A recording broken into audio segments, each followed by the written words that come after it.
Buenas noches. Nuevamente en Palabra de Honor por Canal C, como todos los lunes a las 23 horas. Esta vez vamos a tener como invitado a un hombre joven, un hombre de 26 años, estudiante de Ciencias Políticas, pero autor ya de varios libros, y varios libros que han tenido éxito editorial, están incluso ya en ediciones repetidas, de manera que vamos a hablar con él del contenido de sus libros y de cómo ve un hombre de su generación la circunstancia por la que está pasando la Argentina. Eduardo. No puedo decir el nombre. Sí, cómo no, se llama Agustín Laje. Esta vez no es una sorpresa. Y no solo varios libros, sino varios premios, y creo que algunos internacionales, y algunos concursos. Así es. Y yo, aprovechando de que el sabio aprende de los errores, voy a hablar hoy de los 3 errores, a mi criterio, más importantes que llevaron a la Argentina de ser el granero del mundo a ser un sitio de decadencia y corrupción. Magnífico. Los invitemos a que nos acompañen.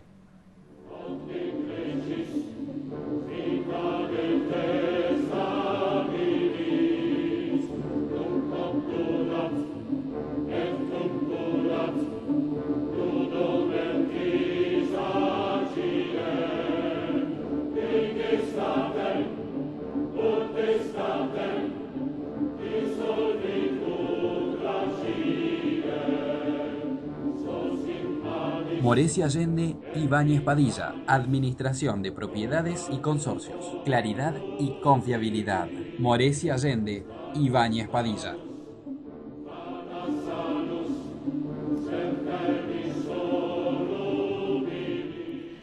La Fundación Libertad y Progreso ha dado a conocer la semana pasada el Índice de Calidad Institucional del año 2015. Este índice se mide a través de varios parámetros y los encuestados, los países medidos son 193. Los índices fundamentales que se computan son la libertad de prensa, la vigencia del Estado de Derecho, la libertad económica, en fin, lo que hace al funcionamiento, a la calidad en el funcionamiento de las instituciones republicanas. La República Argentina no ha dado un resultado realmente alentador, diría más bien que es para dar vergüenza. Está en el número 137 entre 193, es decir, está en el tramo final de la lista, entre los peores. Lo más grave de todo esto es que es el país que desde 1996 ha bajado más puestos. En 1996 estaba en el puesto número 93 y ahora está en el 137. Es decir, en menos de 20 años ha bajado muchísimos puestos y, es decir, ha disminuido la calidad institucional del país. Eso nos tiene que hacer reflexionar porque no solo es grave, sino que augura un futuro complicado y pone de relieve la falta de conciencia colectiva, ya no solo en los gobiernos, sino colectiva, porque esto ha ocurrido a lo largo de muchos gobiernos, la falta de conciencia que tenemos los argentinos acerca de la importancia que tiene la calidad de las instituciones republicanas en el desarrollo y el progreso social, económico y en todos los órdenes de una nación. Desde el punto de vista comparativo, podríamos señalar, por ejemplo, que estamos peor que el Líbano, peor que Rusia, peor que Uganda. Uganda, ¿se acuerdan? Uganda en África, estamos peor que Uganda. Estamos más o menos a la altura de Mozambique, de Gabón, de Ucrania. Es decir, estamos en una situación realmente muy deteriorada, muy mala. Nuestra calidad institucional diría que está entre las peores del mundo. Ahora bien, esto que yo decía recién de la falta de conciencia colectiva de los argentinos sobre la importancia de las instituciones se pone de relieve no solo en aquellas personas que por no haber tenido la suerte de acceder a estudios superiores puedan quizás no haber sido informados o educados debidamente sobre la importancia de estas instituciones. No, se da también en hombres que han obtenido títulos universitarios, hombres formados, hombres que incluso ocupan cargos relevantes en la sociedad. La vez pasada un empresario me decía, ¿por qué nosotros nos ocupamos tanto de las instituciones republicanas y no nos ocupamos de lo que es más importante cambiar y renovar, que es la economía? Claro, a mí me dejó reflexionando esto, y sobre todo por quien me lo decía, que repito, es un hombre importante dentro del ámbito empresarial de Córdoba. Yo tengo la sensación de que esto se encuadra dentro de un conflicto de valores que los argentinos tenemos. Hasta hace unos cuantos años, nuestro conflicto de valores estaba dado entre dos valores que nosotros juzgábamos que eran incompatibles entre sí y que en realidad no solo no lo son, sino que se subordinan recíprocamente porque uno depende del otro y el deterioro de uno acarrea necesariamente el deterioro del otro. Era libertad o dictadura, es decir, democracia o gobiernos autoritarios. Evidentemente, esa era la opción, pero los valores que estaban en juego era eficiencia, que se suponía que tenían que tener los gobiernos dictatoriales porque no tenían que pasar por el filtro del debate parlamentario y por todas las instituciones, y la libertad, la democracia, la república, es decir, el mantenimiento del orden constitucional. No solo no eran incompatibles uno y otro, sino que el orden constitucional permite una eficiencia que es imposible en los sistemas dictatoriales o en los sistemas donde el poder está concentrado. Cuando superamos, después de años de desencuentros y de derramamiento de sangre, esa incompatibilidad, ese problema entre dos valores, dimos un paso adelante, pero empezamos a encontrar incompatibilidad entre otros dos valores. Y esos dos valores eran el cumplimiento de los valores, de los preceptos republicanos y la aptitud o la eficiencia de las decisiones que el gobierno tomaba. Y no nos dimos cuenta que también estos dos valores son compatibles y son recíprocamente necesarios. Entonces, la frase que sintetiza ese pensamiento equivocado de que la eficiencia tiene que pasar por encima de lo que dice la ley, legalidad no, porque sin legalidad es más fácil la eficiencia, es si hace lo que yo quiero, que lo haga como él quiere. Pero esto es propio de las monarquías, es decir, los monarcas cuando hacían las cosas que uno quería eran fantásticos porque no tenían que consultarlo ni discutirlo con nadie, pero cuando el monarca quiere hacer cosas que a nosotros no nos gustan porque son en beneficio de sí mismo y en perjuicio de la comunidad, ahí vienen los problemas. Por eso el valor republicano, por eso aquello que parecen trabas a la eficiencia son simplemente filtros para que la eficiencia no sea el producto de la decisión de un hombre iluminado o una mujer, sino el producto de la deliberación de órganos institucionales que la República prevé. Fíjense ustedes que el estado de bienestar, que es ese estado que proponen los socialistas o los izquierdistas, según el cual el bienestar del pueblo depende del gobierno y no del esfuerzo de cada uno, en donde prevalece la cultura de la dádiva por encima de la cultura del esfuerzo y del trabajo, es también propio de la monarquía, porque en las monarquías el bienestar del pueblo depende de la buena voluntad del príncipe, mientras que en la república el bienestar del pueblo depende de lo que el propio pueblo hace. Y dentro del propio pueblo, cada uno llega más lejos en función del esfuerzo y el trabajo que realiza.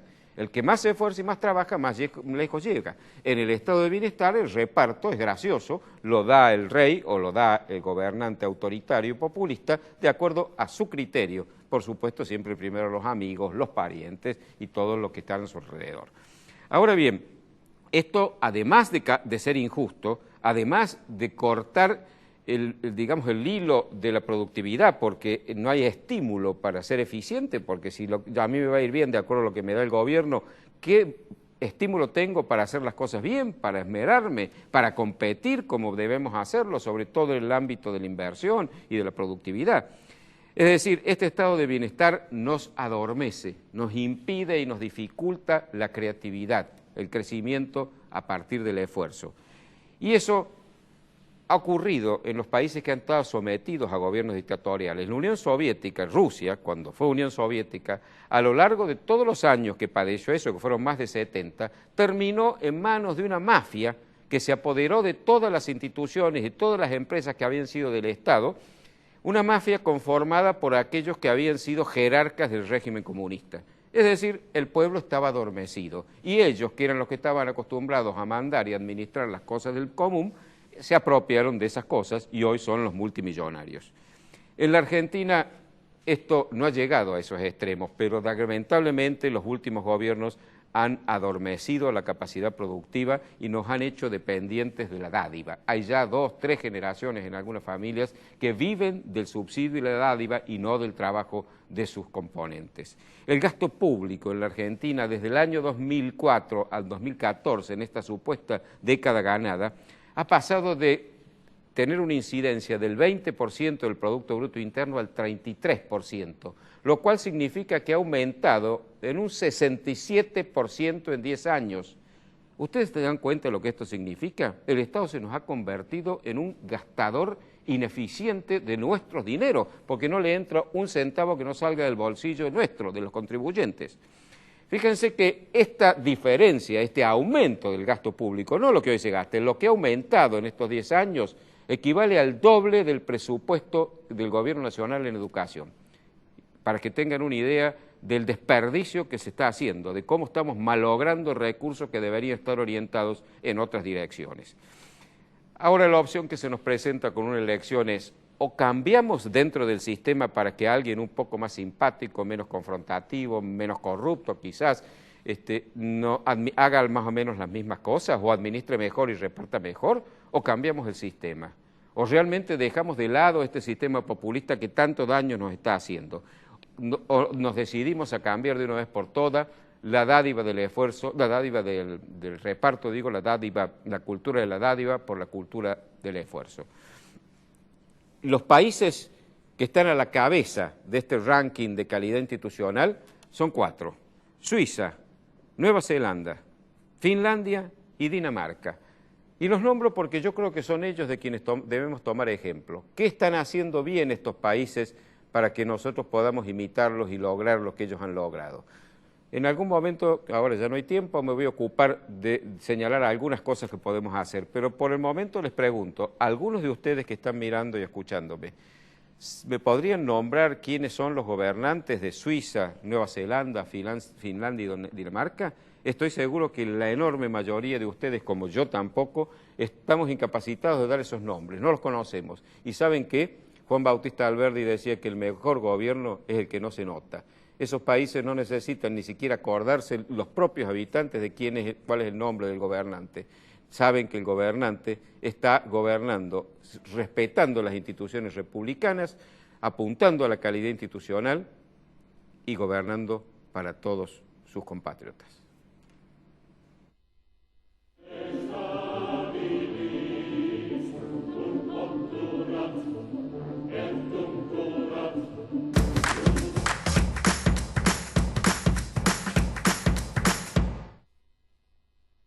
Moresi Allende, Ibáñez Padilla, Administración de Propiedades y Consorcios, Claridad y Confiabilidad. Moresi Allende, Ibáñez Padilla. Centro Tomografía Computada Córdoba Sociedad Anónima. Instituto Hulton, líder en diagnóstico por imágenes. Primer instituto de cirugía ambulatoria mínimamente invasiva del interior del país. Avenida Vélez Arfiel 562, Córdoba, Argentina. Teléfono 0351 426 7700.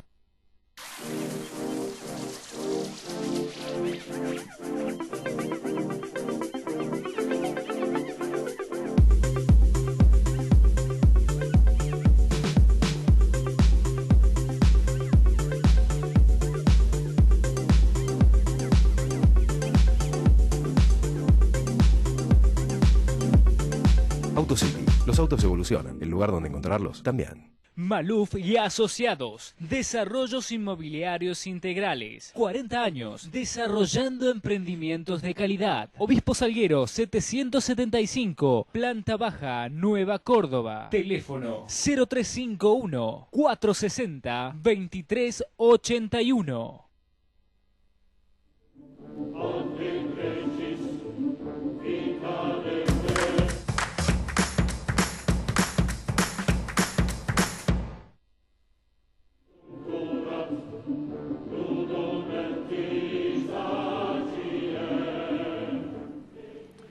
Como les dije, nuestro invitado de hoy es Agustín Laje, 26 años, estudiante de Ciencias Políticas. ya ha recibido premios importantes en el país y en el exterior, y es autor de diversos libros. Su último libro, que ha aparecido hace muy pocos días, es un libro de autoría compartida con otros hombres jóvenes también, y se llama Liberando, ensayos sobre libertad y república. ¿Podría, por favor, en qué cámara?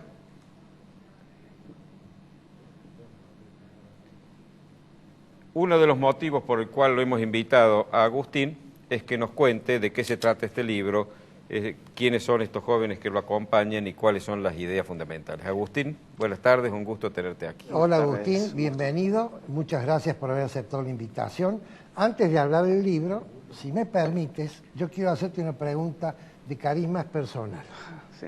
Yo recuerdo que hace unos 3 años, en una conferencia que dio el Tata Joffre en el Salón Grande del Sheraton Hotel de Córdoba, había 1000 personas.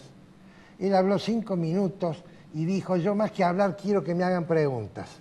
Y quiero que la primera pregunta me la haga Agustín Laje, porque es un hombre joven, muy consustanciado con el liberalismo.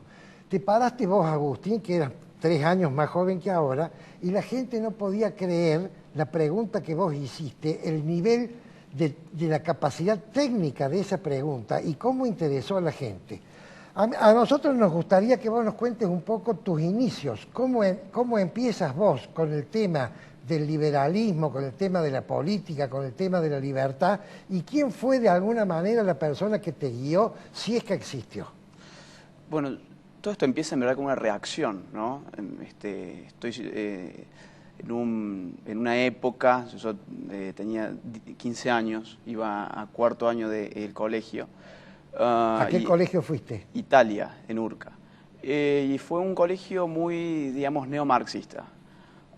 Fue un colegio donde se bajaba un influjo ideológico muy marcado, donde se adoctrinaba, y entonces un poco ellos me despertaron esa curiosidad por comprender por qué se estaba bajando este discurso en prácticamente todas las cátedras. No era algo exclusivo, por ejemplo, de filosofía, era algo que excedía ya las ciencias sociales. Y fue un pasaje un poco, digamos que turbulento para mí, pero lo que yo saqué de bueno es que me llevó a investigar por mi propia cuenta algunas ciertas cosas que no me cerraban del discurso de ese colegio, y me llevaron a escribir primero cartas en el diario La Nación, después artículos para otros medios, después surgió la posibilidad de empezar a escribir libros, dada la cantidad de gente que me escribía mails y cartas a raíz de mis textos. Y bueno, fue todo un proceso que empezó desde muy chico, desde los 15 años. ¿Alguien te guió? Yo he tenido como maestro a Nicolás Márquez, él fue el que me impulsó sobre todo a escribir mi primer libro. O sea que podríamos decir que el camino que te llevó hacia las ideas de la libertad fue paradojal. Sí, fue propio de un contexto de asunción del neopopulismo en toda Latinoamérica. Y fue un poco la reacción, si se quiere, contra lo políticamente correcto. Porque las ideas que yo empecé a levantar no estaban encuadradas dentro de lo que es común ver en los jóvenes. ¿Tuviste dentro del colegio dificultades? Muchos. ¿Sí? ¿Y tus compañeros? No, de ellos siempre tuve mucho afecto. ¿Sí? ¿Y en general salieron imbuidos de esas ideas que se les Algunos inculcaban? sí, algunos sí. Después en la facultad tuve algunos otros problemas, ya en una situación más politizada, por lo que estudio.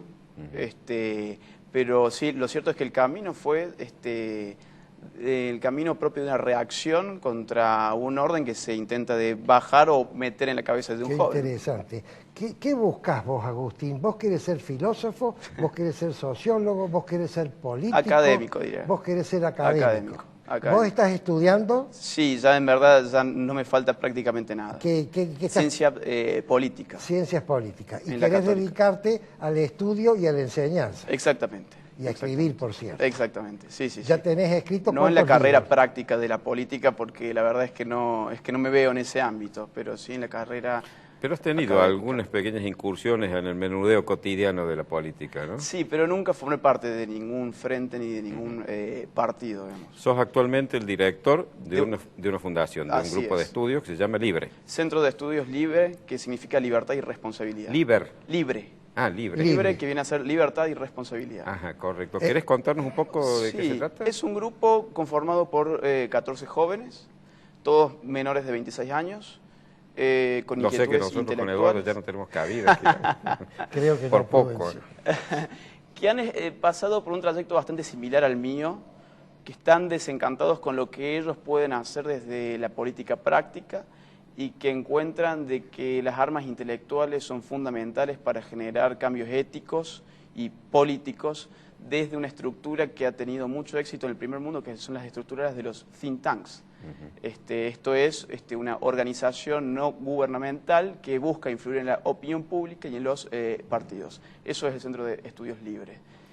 Correcto. Bueno, vamos a tener ya que ir al primer corte. Sí, pero nos quedan todavía 2 minutos. Yo quisiera preguntarte más o menos cuáles son las actividades que están desarrollando. Bueno, hemos sacado este primer libro, escribimos por semana por lo menos una nota para distintos diarios, damos charlas, cursos, tenemos una activa participación en las redes sociales, mandamos jóvenes a que tomen distintos cursos en distintos lugares de la región, Chile, Perú, México.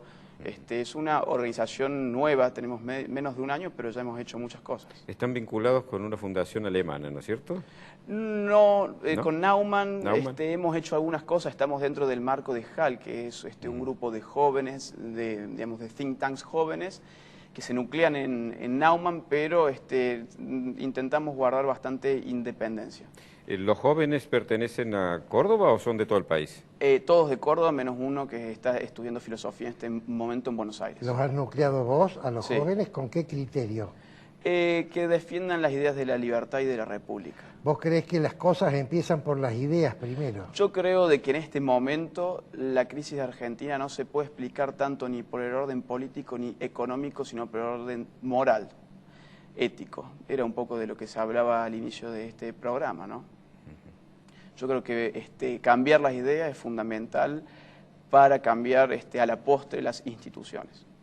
En el próximo bloque vamos a ocuparnos un poco de este nuevo libro. Por supuesto. Magnífico. Vamos a un corte.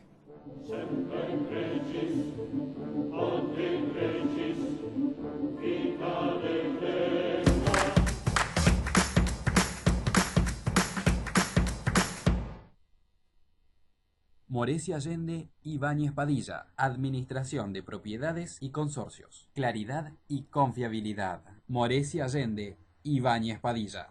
Maluf y Asociados, Desarrollos Inmobiliarios Integrales, 40 años, desarrollando emprendimientos de calidad. Obispo Salguero 775, Planta Baja, Nueva Córdoba. Teléfono 0351 460 2381. Centro Tomografía Computada Córdoba Sociedad Anónima. Instituto Ulton, líder en diagnóstico por imágenes. Primer instituto de cirugía ambulatoria mínimamente invasiva del interior del país. Avenida Vélez Arfiel 562, Córdoba, Argentina. Teléfono 0351 426 7700.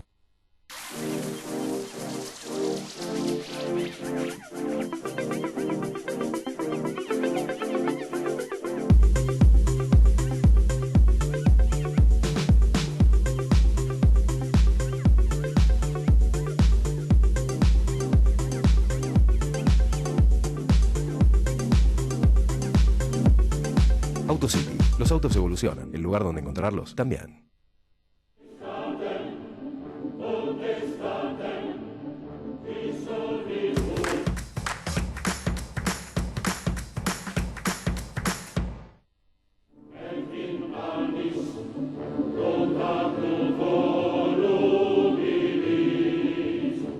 Agustín, bueno, ya entrando en materia del libro, empecemos por el tema que a tu criterio te seduce más del libro.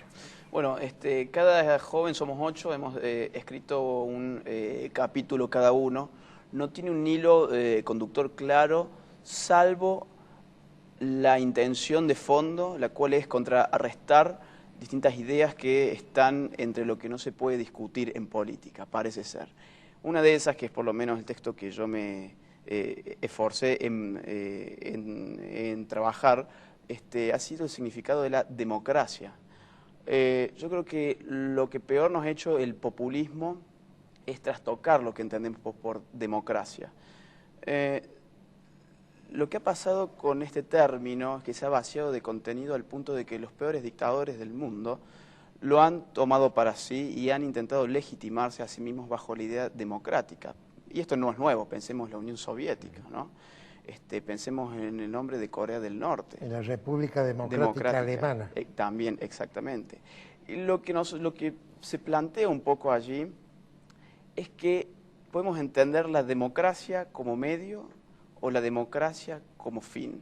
La democracia como el sustento de valores específicos o la democracia como una mera técnica. Lo que ha hecho el populismo es hacernos creer que la democracia es simplemente un acto en el cual el soberano, el pueblo, elige o unge a un neomonarca, a un tipo que va a tener un cheque en blanco para liderar de forma populista a un pueblo. La democracia, según la entendemos dentro del marco del Centro de Estudios Libre, es mucho más que eso. Es un valor que subsume dos ideas fundamentales, las cuales son el de la libertad y el de la igualdad. El problema en todo caso es responder qué libertad y qué igualdad. Responder a eso nos lleva a entender que la única libertad que puede convivir con la idea de democracia es la libertad individual, distinta a la idea de libertad que plantea el neomarxismo, es decir, el populismo, que es la libertad material, es decir, aquella que se realiza a través de la intervención del Estado para, con arreglo a los subsidios, darle a cada uno una parte de una torta que se va haciendo cada vez más chica. Eso nosotros pensamos que una prebenda, eso no tiene absolutamente nada que ver con la democracia. La democracia es la realización de un régimen político en vías a resguardar la libertad individual y la igualdad ante la ley. Eso creo que es central para nosotros en la discusión contra el populismo, porque ha tergiversado este concepto desde Ernesto Laclau hasta hoy en día, que ha sido el filósofo, digamos, que ha creado una teoría para legitimar este nuevo tipo de ideas, ¿no? De regímenes. Me gusta esa denominación que usas, neomarxismo, Sí. por dos razones. Primero, porque expresa que en el fondo de estos contenidos presuntamente democráticos y republicanos subyacen las ideas marxistas. Y por otro lado, porque los hombres y las mujeres que más han contribuido desde el punto de vista del pensamiento a legitimar o pretender legitimar el populismo son antiguos marxistas. Vos acabas de mencionarlo, Ernesto Laclau. Ernesto Laclau y su mujer, ¿cómo se llama? Chantal Mouffe. Chantal Mouffe, han sido militantes del marxismo, de manera de que hoy no lo dicen porque el marxismo está en retirada y ha mostrado su fracaso, pero vienen de ahí, o sea que el neomarxismo me parece una expresión correctísima. Ellos han encontrado la vuelta para ayornar al marxismo a lo que fue la post-URSS, ¿no? Después de la caída del muro, el marxismo se vino abajo y ellos creo que lo han vuelto al plano de la primera escena, con una teoría que es muy complicada, por lo tanto no es fácil de desarmar, pero creo que hay que empezar por entender cómo conciben ellos al pueblo. Y hay una frase de Laclau que me parece que lo vende, que él dice, el pueblo es una parcialidad que busca asumirse como única totalidad legítima. O sea que el pueblo no es la totalidad de los habitantes, sino que es totalitario. Por supuesto. Exactamente. Agustín, respecto de eso, ¿los términos deben ser usados en el sentido del diccionario o deben ser usados como han sido ahora desfigurados por el pueblo? Te pongo el ejemplo del término liberalismo. Sí. ¿Es conveniente que los liberales usen la palabra liberal o liberalismo? Sí, yo creo que ¿O el sí. solo hecho de usarla hace que el interlocutor te catalogue dentro de una posición? Si el marxismo ha podido volver a flote después de haberse llevado la vida de 100 millones de hombres durante el siglo XX, yo creo que sería estúpido para los liberales pensar que tenemos que tener vergüenza de nuestro nombre, digamos. Ahora, los marxistas ya no se llaman marxistas. No, pero el término neomarxismo está empezando a surgir con mucha Pero no de fuerza. ellos, sino Sí. que a semejanza del término neoliberal, que es una forma de Sí. desprestigiar al verdadero liberalismo. Te cuento, para tu satisfacción, que coincidís con Vargas Llosa en ese tema. Otra pregunta. ¿Es razonable discutir con una persona que viene con una posición que es un cliché y que le repite como tonto y no entiende o atiende lo que uno dice? Yo creo que la discusión tiene que ser llevada a todos los planos. Y si es frente a la gente, mejor. Yo creo que hay que mostrar lo que uno piensa, sea contra quien sea, y el tiempo que haga falta. Por más que sea un cliché, por más de que el tipo que está al frente pensamos que no tiene ningún sentido seguir el diálogo, yo creo que hay que mostrar cuáles son las ideas que tenemos en frente de otros que no las comparten. Yo creo que eso es mucho más importante, incluso como vos lo has dicho, cuando hay otros que escuchan, porque la discusión entre dos posiblemente no convenza a quienes ya tienen muy arraigadas sus convicciones, pero cuando son otros los que escuchan, ese debate puede ayudar a esclarecer a una mente abierta a nuevas ideas, ¿no? Sí, sí. ¿Cómo ves vos esta situación nueva que se viene y la batalla cultural de que de alguna manera nuestras ideas han sido suplantadas por un humanismo que no sabe nadie cómo explicarlo, y tenemos que nosotros en estos programas y en nuestras actividades personales o de grupos salir a explicar estas ideas? Bueno, la batalla cultural implica largos plazos, ¿no? Porque lo que se intenta cambiar con arreglo a ella son cuestiones de fondo, que es el terreno de la moral. Va a ser un largo camino sin lugar a dudas. Yo creo que hay que insistir y hay que poner en evidencia lo que es el neomarxismo. Yo y Prudencio no lo vamos a ver al resultado. No lo sé, espero que sí. Espero que sí, pero yo digo, hay que mostrar cómo el neomarxismo, con la falacia de la explotación del hombre por el hombre, nos ha llevado a la explotación del hombre por el Estado. Porque no puede ser, y esto la gente lo tiene que ver todos los días, que trabaja 6 meses no para sí mismo, sino para mantener un Estado que no le devuelve nada en bienes públicos. En la Argentina creo que son casi 7. O casi 7 meses. Sí, hasta julio se calcula. Está frente a la vista de todos, y eso es neomarxismo. Eso es justamente el neomarxismo, ¿no? Que es neo precisamente porque no busca la destrucción del Estado, como si lo hacía el marxismo clásico, sino que busca la hipertrofia y la perpetuación. Yo creo que más que de naturaleza moral le llamaría ética, porque moral viene de mores, que son costumbres, las costumbres son mutables. De hecho, las costumbres nuestras no son las mismas de nuestros abuelos, y posiblemente las de tu generación no son las mismas costumbres que las de la nuestra. En cambio, el etos es permanente, ¿no? El etos no cambia, o por lo menos se supone que tiene valores que son absolutamente inmutables. Y yo creo que esos valores son los que nos han dinamitado, y la pérdida de esos valores han permitido la penetración de estas ideas que son realmente reñidas con cualquier principio de convivencia respetuosa y civilizada. Ya estamos terminando. ¿Cuáles serían tus próximos pasos entonces cuando te recibas? ¿Ya tenés planeado más o menos tu futuro inmediato? Y me gustaría seguir trabajando en esta fundación, el Centro de Estudios Libre, para lograr cambios para nuestra comunidad. Bueno, muchas gracias, Agustín. Muchas gracias a ustedes. Agustín. Liberando, un libro que creo que va a valer la pena ser leído. Yo todavía no lo leí, pero conociendo lo que escribe Agustín, no me cabe duda que nos va a enseñar muchas cosas. Muchas gracias a ustedes. Y te felicito por tus inquietudes y por tus actitudes. Pueden leer el libro en www.libertadyresponsabilidad.org. Y después lo comentan. Muchas gracias.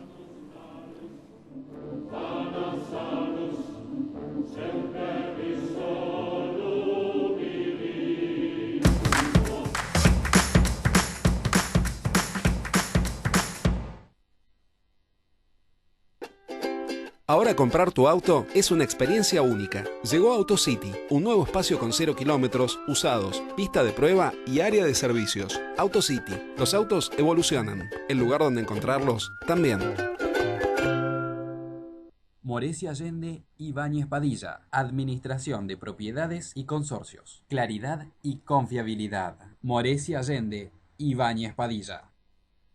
Centro Tomografía Computada Córdoba Sociedad Anónima. Instituto Ulton, líder en diagnóstico por imágenes. Primer instituto de cirugía ambulatoria mínimamente invasiva del interior del país. Avenida Vélez Arfiel 562, Córdoba, Argentina. Teléfono 0351 426 7700.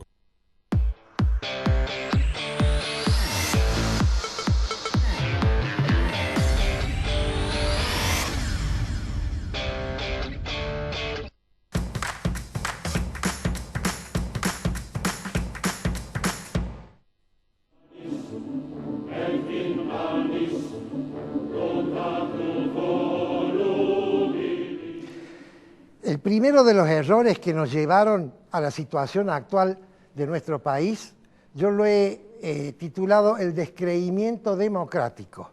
Y creo que empieza un poco antes del populismo.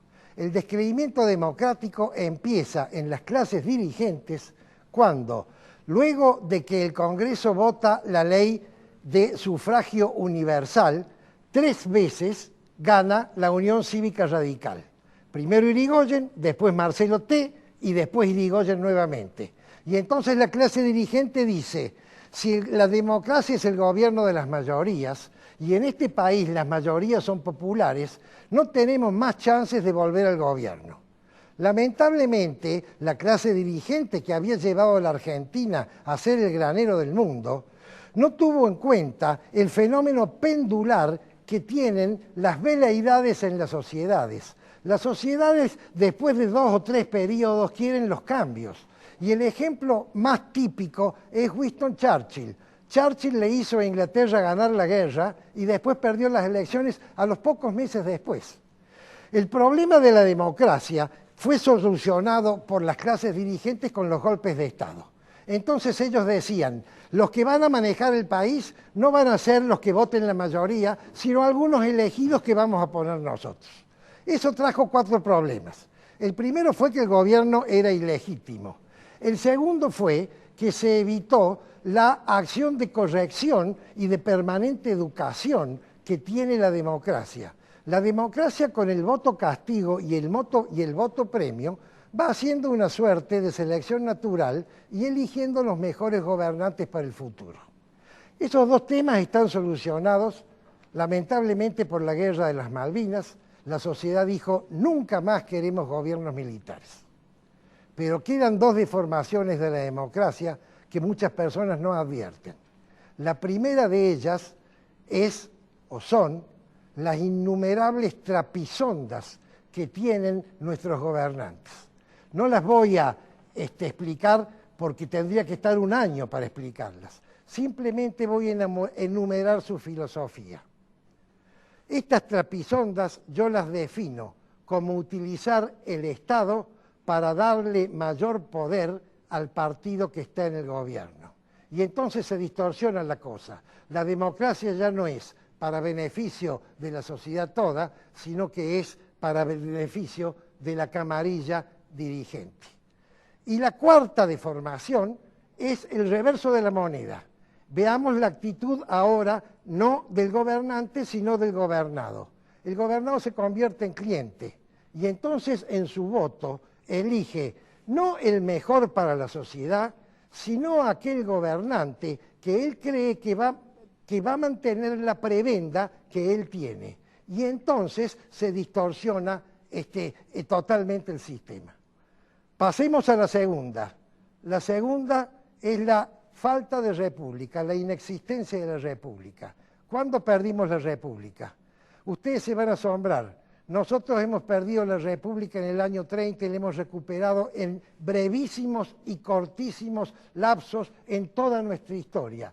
Muy breves y muy cortos. ¿Por qué? La república significa 3 cosas. Primero, autoridades legítimas. Nosotros con los golpes de Estado, con las elecciones con fraude y con las elecciones con proscripción, hemos tenido poquísimas autoridades legítimas. Eso no quiere decir que las legítimas sean buenas y las ilegítimas malas en sentido de eficiencia, sino que estoy hablando de legalidad, muy pocas. La segunda esencia de la República es la división de los poderes, pero división significa independencia. Si no hay independencia, los poderes no están divididos. Es una engañifa, que es lo que pasa en la República Argentina. Voy a poner el ejemplo actual nomás, pero podría retroceder para atrás. Nuestro Congreso ha votado en los últimos años leyes que no sabía que eran, porque eran paquetes cerrados, leyes que no había discutido, porque se votaban directamente, y leyes que no querían votar, porque muchos congresistas han confesado que votaban únicamente por disciplina partidaria. Eso no es república. Y la tercera esencia es la siguiente, la alternancia. ¿Qué significa la alternancia?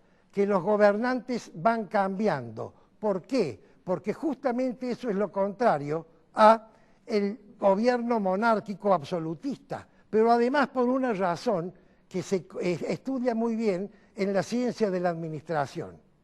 La institución nace cuando desaparece el líder. El líder forma un equipo, el líder forma un movimiento. Cuando el líder ya no es necesario, lo que explicaba Prudencio en su primer editorial, surge la institución. Y los tiempos de la institución son tiempos mucho más largos que los tiempos del gobernante, que en nuestro país son 4 años. Eso entonces es el tercer grave defecto que tenemos al no tener república. Ahora pasemos a la tercera razón de nuestra decadencia. No basta con la República Democrática, queridos amigos. El pacto constitucional que llevó al país a ser el granero del mundo fue un doble pacto. El primer pacto fue político, república y democracia. Y el segundo pacto fue económico. Hubo un pacto que está en los distintos artículos de nuestra Constitución, que es la propiedad privada y que es la gestión de la libre empresa, que eso se ha perdido, primero con el estatismo, después con el populismo, después con la corrupción, después con la corrupción generalizada, es decir, llevada a todos los órdenes. Y ahora estamos ya en los niveles de la narcomafia, que es una cosa casi imposible de erradicar. Nosotros tenemos ahora 3 propuestas dentro de muy pocos meses. Muchos dicen son casi iguales. Son 3 personas discretas, 3 personas correctas, 3 personas que quieren democracia. Ustedes tienen que analizar muy bien este último tema. Empecemos de atrás para adelante. El tema corrupción. Todos dicen que van a luchar contra la corrupción. No escuchen lo que dicen, miren lo que hicieron. Una persona que perteneció a un gobierno 10 años fue socio por acción u omisión de la corrupción. Una persona que fue ministro en una mesa de ministros donde otros ministros manejaban actos corruptos a ojos vista, son socios por acción u omisión. No hay otra alternativa. Entonces el tema de la corrupción es un tema definitorio. Pasemos ahora al tema del populismo. ¿Qué es el populismo? Lo voy a explicar con una definición burda para que se entienda. El populismo es gastar hoy lo que alguien ahorró ayer y alguien va a pagar mañana. ¿Y por qué lo gasta el gobernante hoy? Porque se lleva el rédito hoy. El 54% de los votos de Cristina Fernández de Kirchner, que es una cantidad casi inimaginable, ese 54% obedece a que gastó lo ahorrado ayer y lo que alguien va a pagar mañana. Y eso es una injusticia para con nuestros abuelos y para con nuestros hijos. Veamos quiénes defendieron y votaron las políticas populistas y veamos quiénes siempre dentro de estas 3 opciones se opusieron a esas políticas. Y vamos al último, ya tenemos que hilar más fino. El estatismo. A mí me gusta un Estado grande, dice una cuñada mía. A mí me gusta un Estado fuerte, no un Estado grande. El Estado grande significa que está sobredimensionado y entonces hay sueldos no necesarios que los pagan personas que trabajan en la actividad privada y que generan la riqueza. Por otro lado, ese Estado sobredimensionado genera distorsiones en el mercado. La primera es la competencia desleal. Las empresas estatales no se manejan con presupuesto. Tomemos el caso de Aerolíneas Argentinas, con un déficit multimillonario. En una empresa privada de aeronavegación, que tiene un problema de costos trasladado en el tiempo y se queda sin el crédito, quiebra. Aerolíneas Argentinas pide recursos a la nación. ¿Quién paga los recursos que le da la nación? Los impuestos de las personas que trabajan en las empresas privadas, que son las únicas que generan riqueza. Obviamente los impuestos de todos, ¿cierto? Pero los sueldos de las empresas públicas lo pagan los impuestos de las empresas privadas. de manera tal que esa distorsión hace casi imposible el manejo de la economía de los empresarios privados. Y por último, la distorsión que se genera cuando hay una transferencia de recursos. El gobernante populista dice: yo quiero beneficiar una industria ineficiente, y entonces le pone retención a una industria eficiente, en este caso el campo, por ejemplo, para beneficiar a personas que no tienen derecho a ser beneficiadas. De esa manera no se puede competir, de esa manera no se puede trabajar y de esa manera no van a venir inversiones. Y si no hay inversiones, no va a haber nuevos puestos de trabajo genuinos que generen mayor competitividad y mayor productividad, que es lo único que permite aumentar los sueldos sin que ese aumento se traslade a los costos. Pensemos estas tres alternativas cuando decidamos dentro de los próximos meses. Es palabra de honor.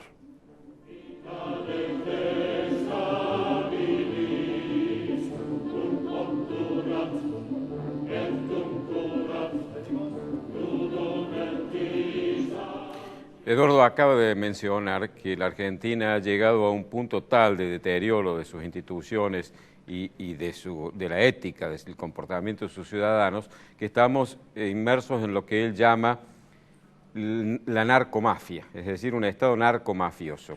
Pues a propósito de eso, me gustaría comentar algo que ha sido noticia hoy y que tiene que ver con una denuncia que han hecho un grupo de vecinos de un barrio importante del sur de la ciudad, Bellavista, que se han presentado a la justicia con esta denuncia, patrocinados por el legislador provincial Aurelio García Elorrio. Esta gente ha denunciado que en su barrio, Bellavista, se han detectado, o ellos han podido detectar al menos 17 lugares a donde se venden todo tipo de drogas y narcóticos. Es decir, lo que se llama habitualmente 17 kioscos de narcotraficantes, es decir, narcotraficantes al menudeo que venden, por supuesto, a los jóvenes de ese barrio. En un ámbito, en un radio que no excede las 10 cuadras a la redonda, han detectado los vecinos 17 lugares a donde se vende droga. Esto es sumamente grave, porque además del deterioro y del daño que causa vendiéndole droga a los jóvenes e incluso a los adolescentes de 14 y 15 años, y no hace falta que les diga el inmenso perjuicio que les provoca, están haciendo un daño a la sociedad en su conjunto, porque además están generando un clima de violencia permanente. Fíjense ustedes que esa violencia se mide con hechos concretos. En Bellavista, en los últimos 24 meses, ha ocurrido 9 asesinatos. Dentro de ese barrio, dentro de esas 10 cuadras a la redonda, ha habido 9 homicidios en menos de 2 años. Eso es un índice realmente alarmante de violencia. Y esa violencia se ve en forma cotidiana. Esos asesinatos no son simplemente hechos aislados, sino que son el resultado de un clima de violencia que se ha creado en el barrio, de suerte tal que ya evidentemente lo que ahí rigen son códigos mafiosos, porque son verdaderas mafias los que manejan ese negocio del narcotráfico que está causando la violencia a la que me refería.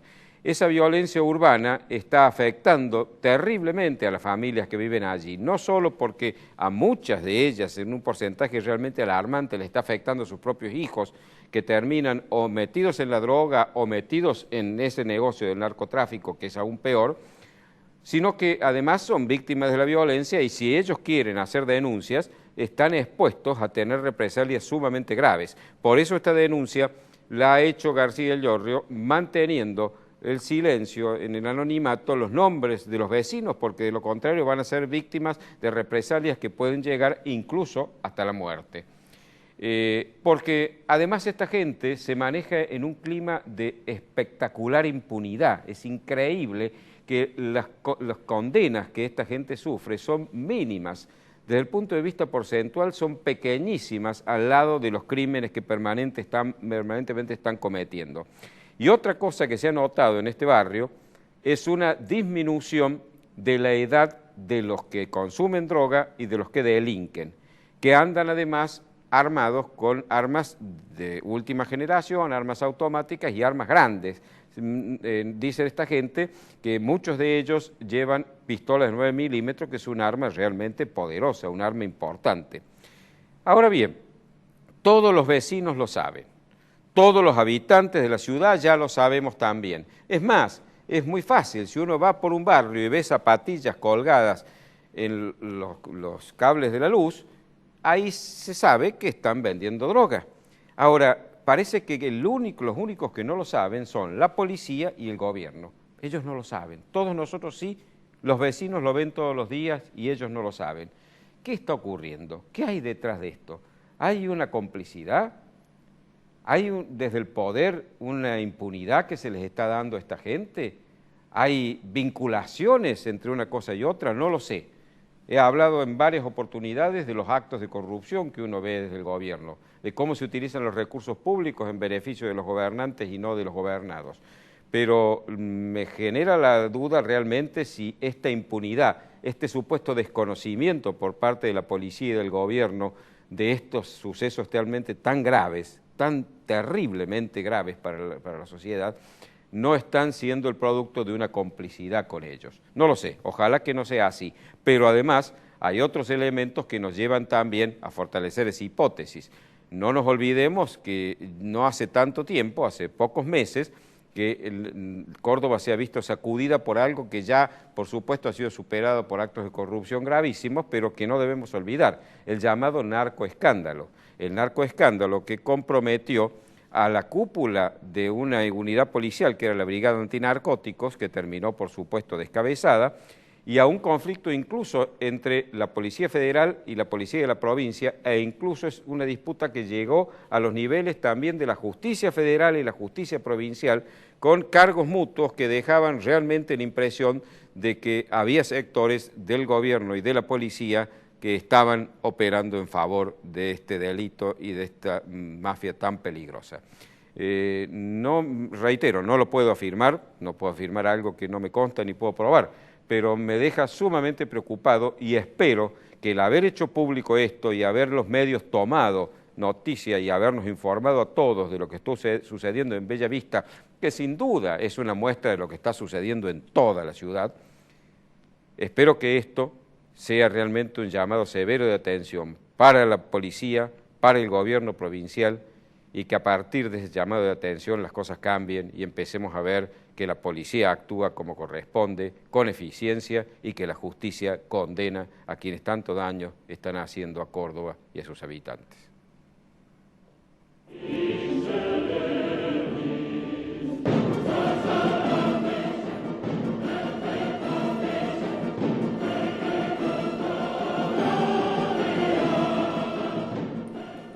Bueno, Prudencio, hoy es 27 de abril.